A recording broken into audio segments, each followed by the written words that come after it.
saklangan meskin, meskin bu yürek. Hicranlarda küyer her saat.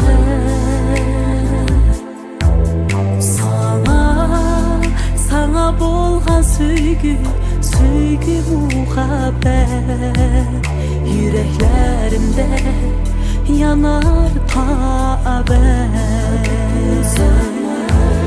Sana bolgan bu kalbimde hiç kimseni söylemez.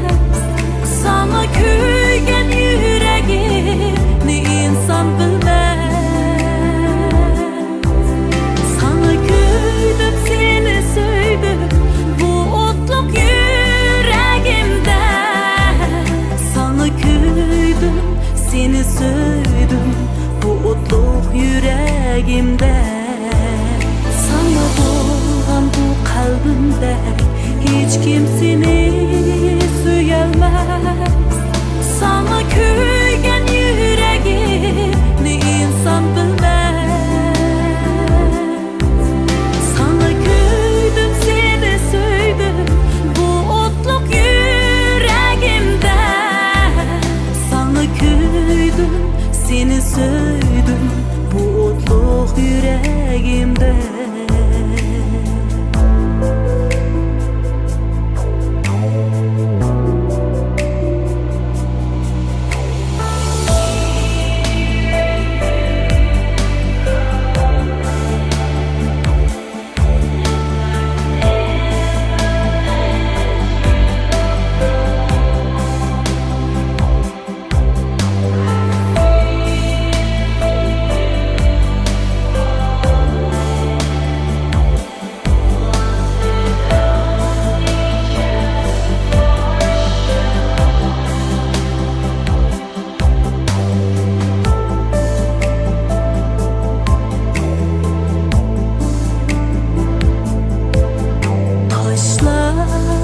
Taşlap kettin meni sen bırak.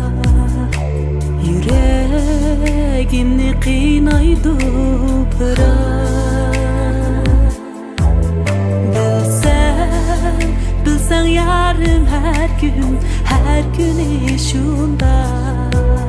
Bu hıyallarım ketidi yırak. Sana bolgan bu kalbimde hiç kimseni söylemez. Sana köygen yüreğimi insan bilmez. Sana köydüm, seni söydüm bu otluk yüreğimde. Sana köydüm, seni söydüm bu otluk yüreğimde. Sana bolgan bu kalbimde hiç kimseni söylemez.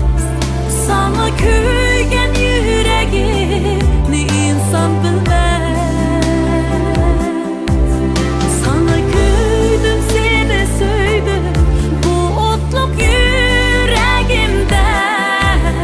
Sana köydüm, seni söydüm